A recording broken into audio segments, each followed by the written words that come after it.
بسم الله الرحمن الرحيم. أعوذ بالله من الشيطان الرجيم. ومن الناس من يقول آمنا بالله وباليوم الآخر وما هم بمؤمنين۔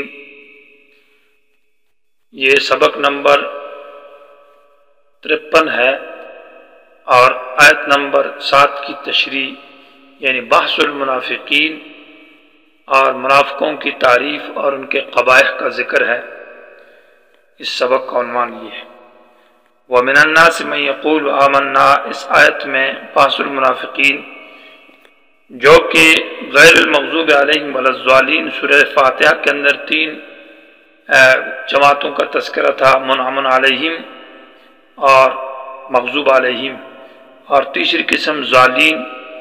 ضالین کا مصداق ابھی بیان ہے جو کہ منافقین ہے، اور ان کے 15 اوصاف اور قبائح کا ذکر ہے۔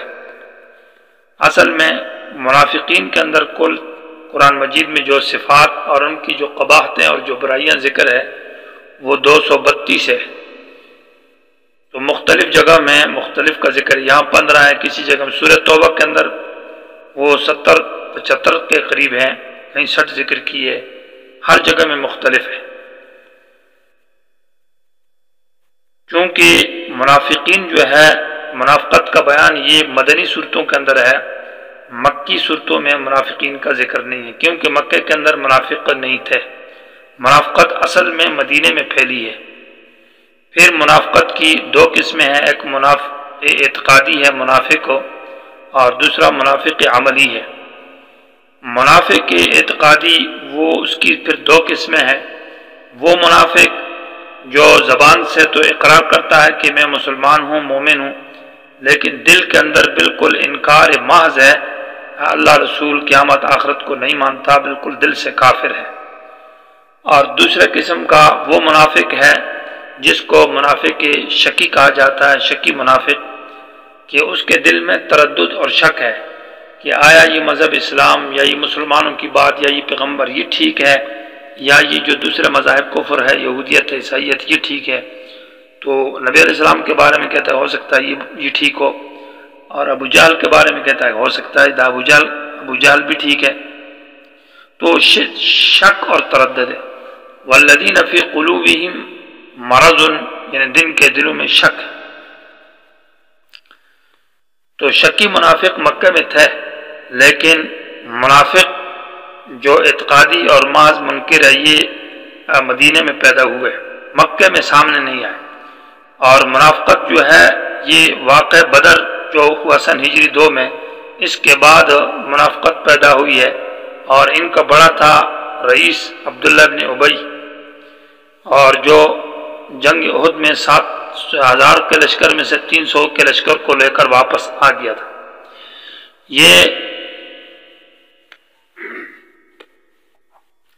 چونکہ مدینہ کے اندر جب قرآن نازل ہوا اور اسلام کا رعب پڑا، اسلام آ گیا، غالب آ گیا، تو منافق جن کے دلوں میں شک تردد تھا اسلام کے بارے میں، ان پر رعب پڑا، وہ ڈر گئے۔ تو ڈر اور رعب کی وجہ سے انہوں نے ایمان کا اظہار اور اقرار کیا، آمنا کہنے لگے، دل میں تو انکار تھا۔ یا یہ ہے کہ مال کی وجہ سے یا مفاد پرستی کی وجہ سے اسلام قبول کیا اور بظاہر اپنے آپ کو مسلمان کہتے تھے، حقیقت میں وہ مسلمان نہیں تھے۔ منافق عملی وہ ہے جس کے اندر منافقوں کے اعمال پایا جائے، اور وہ حدیث کے اندر ذکر ہے جس کے اندر 4 صفات ہے کہ اذا اؤتمن خان، جب اس پر امانت رکھی جائے تو خیانت کرے، واذا حدث کذب، جب بات کرے تو جھوٹ بولتا ہے، اور اذا وعد اخلف، اور وعدے میں خلاف ورزی کرتا ہے، اور جب کلام کرتا ہے تو گالی اور بکاس دیتا ہے، دھوکہ دیتا ہے۔ تو کان منافقا خالصا، یہ صفات جو ہے یہ منافقین کے اعمال ہے، اس کو عملی منافق کہا جائے گا۔ گناہ کے اندر 2 قسم ہے، ایک وہ گناہ جس میں دوسرے کو دھوکہ دیا جائے، اور ایک وہ گناہ ہے کہ اس گناہ کے اندر دوسرے کو دھوکہ نہیں ہے۔ تو جس گناہ میں دھوکہ نہیں ہے، مثال سے بدکاری ہو گئی، کوئی ایسی گناہ ہو گیا، بد نظری ہو گئی، تو اس کو فسق کہا جاتا ہے، یعنی مومن فاسق ہے، فاسق مومن ہے۔ اور دوسرا قسم کا وہ گناہ ہے جس گناہ کے اندر دھوکہ پایا جاتا ہے، تو یہ اس کے اندر ایسے گناہ کرے جن میں دھوکہ پایا جائے، اس کو منافقی عملی کہا جاتا ہے۔ تو منافقی اعتقادی کا حکم یہ ہے کہ یہ کافر ہے، لیکن اس سے قتال نہیں کیا جائے گا۔ البتہ سورہ نساء کے اندر منافقین کی ایک قسم آئے گی اور وہاں اس کی تفصیل کی جائے گی جن سے قتال کیا جائے گا۔ یہ قرآن مجید میں جو منافقین کے اوصاف ذکر کی ہے، تو ہر جگہ میں ایک خاص سبب ہے منافقت کا، اس خاص سبب کی وجہ سے وہاں ان صفات کا ذکر ہے۔ یہاں چونکہ قرآن شروع ہے اور مدینہ میں اسلام کا غلبہ ہے اور قرآن کا نزول شروع ہے، تو ان صفات کا ذکر ہے جو قرآن کے نزول کے وقت جو منافقت پیدا ہوتی ہے۔ یہود میں، اوس اور خزرج میں کچھ لوگ ایسے تھے جن پر قرآن نازل ہوا اور واقعہ بدر ہوا تو ان پر ہیبت طاری ہو گئی، تو ان میں کچھ لوگوں کے اندر ایسے اوصاف پیدا ہوئے۔ یہاں 15 صفات اور قبائح کا ذکر ہے جو منافقین کے ہے۔ پہلی خصلت اور ان کی برائی جو ہے وہ ماہم بمومنین، عدم ایمان، یعنی ان کے اندر ایمان نہیں ہے۔ دوسری صفت خدا ہے، یخادعون اللہ، کے وہ دھوکہ دیتے ہیں۔ اور تیسری صفت عدم شعور، معنی ما یشعرون، ان کے اندر شعور سمجھ نہیں ہے۔ اور چوتھی خباثت جو ہے نا وہ مرض فی قلوبہم مرض ہے۔ اور 5ویں نمبر بما کانوا یکذبون، کہ ہمیشہ جھوٹ بولتے ہیں۔ اور 6 نمبر پر انما نحن مصلحون، کہ فساد کو اصلاح کا نام دیتے ہیں۔ اور 7ویں نمبر پر المفسدون، کہ خود فسادی ہیں۔ اور 8ویں نمبر پر صحابہ کو سفہاء کہتے ہیں۔ اور 9ویں نمبر پر خود سفہاء ہے، الا انہم ہم السفہاء۔ اور 10ویں نمبر پر ولکن لا یعلمون، جہل مرکب، ان کے اندر علم اور جہالت علم نہیں ہے۔ اور 11ویں نمبر پر انا معکم، کہ کافروں کا ساتھ دیتے ہیں، معیت الشیاطین۔ اور 12ویں نمبر پر مستہزئون، معنی استہزاء کرتے ہیں مومنین سے۔ اور 13ویں نمبر پر فی طغیانہم ویمدہم فی طغیانہم، معنی اصحاب الطغیان، ان کے اندر سرکشی ہے۔ اور 14ویں نمبر پر اولئک الذین اشتروا الضلالۃ بالہدی، کہ انہوں نے گمراہی کو ہدایت کے بدلے میں پسند کیا ہے۔ اور 15 نمبر پر ما کانوا مہتدین، کہ ان کے اندر ہدایت نہیں ہے۔ یہ گویا کہ 15 صفات اور قبائح منافقین کے ان آیات کے اندر ذکر ہے۔ ان میں ہر ایک قبیحہ کے اوپر زجر اور ڈانٹ ڈپٹ ہے۔ اصل صفات منافقین کی وہ 3 ہے: خداع، دھوکہ دینا، اور افساد، معنی فساد کرنا، اور استہزاء، مومنین کے ساتھ استہزاء اور مذاق کرنا، اور صحابہ کو سفہاء کہنا۔ یہ گویا کہ اصل میں یہ 3 ہے۔ جس طرح کہ مومنین کے اندر صفات جامعہ، مرکزی صفات وہ 3 ہے: ایمان بالغیب، اقامت الصلاۃ، انفاق فی سبیل اللہ۔ باقی صفات ان کے اندر داخل ہے، وہ ضمناً ہے۔ اسی طرح کافروں کے اندر بھی مرکزی صفات وہ 3 ہے: کفروا، معنی کفر، اور لا یؤمنون، ایمان نہ لانا، اور سواء علیہم انذرتم ام لم تنذرہم، یہ ترغیب اور نہ ترغیب دونوں برابر ہے۔ تو اصل میں منافقین کے اندر بھی صفات مرکزی یہ 3 ہے: خداع، افساد فساد کرنا، اور صحابہ کو سفہاء، اور استہزاء بالمومنین۔ باقی کو ویسے تفصیلاً ان 3 کے لیے وہ گویا کہ یہ 3 مرکزی اور باقی ان کی شاخیں ہیں۔ تو یہ یہاں پر منافقین کی بات شروع ہے۔ تو وہ من الناس من یقول سے من لفظ تبعیض لگا کر اشارہ کیا ہے کہ لوگوں کی اقسام کی طرف کہ 2 قسم کے لوگ گزر گئے، ایک مومنین اور ایک کافر۔ یہ تیسرے قسم کے ہے، اور اس لفظ کے اندر توہین پائی جاتی ہے کہ یہ گندہ قسم کے لوگ ہیں۔ اور تفسیر خطیب شربینی رحمہ اللہ نے ذکر کیا ہے کہ ان کی تفسیر اس لیے کی ہے کہ یہ اخبث قسم کے کافر، خبیث ترین قسم کے ہیں۔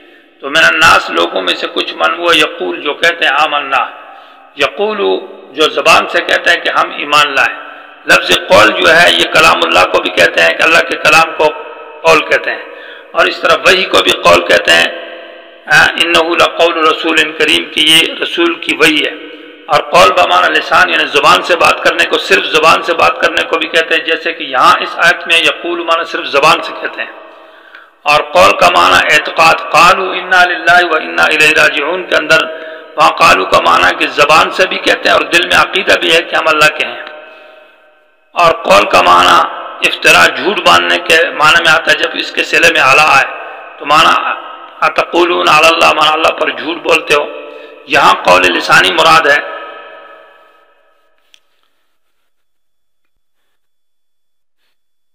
یقول آمنا باللہ جو زبان سے کہتا ہے کہ ہم ایمان لائے اللہ پر اور یوم آخرت پر. یہاں سوال یہ پیدا ہوتا ہے کہ تمام ایمانیات کا ذکر آیت میں تو نہیں ہے، صرف باللہ لفظ اللہ کا ہے، مومن بھی جس پر ایمان لایا جاتا ہے، اور یوم آخرت کا ذکر ہے، تو یہ کس طرح کامل مومن ہوگا؟ جواب یہ کہ یہ مبدا اور منتہا کا ذکر ہے. ایمان کا مبدا باللہ اللہ کی توحید ہے اور منتہا آخرت ہے. درمیان کے اندر سارے ایمانیات کا ذکر اس میں آ گیا ہے، اس لیے یہ دو کا ذکر اس لیے کیا ہے. باقی ذکر دو کا ہے، باقی پر اکتفا کیا گیا ہے.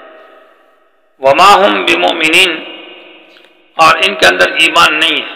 یہاں سوال یہ پیدا ہوتا ہے کہ پہلے جملے کے اندر کہا کہ آمنا باللہ کہ ہم ایمان لائے اللہ اور یوم آخرت پر، اور دوسرے جملے میں کہا جا رہا ہے کہ ان کے اندر ایمان نہیں ہے. تو یہ تو ضد ہے، تضاد ہے کہ ایمان ہے بھی اور ایمان نہیں بھی.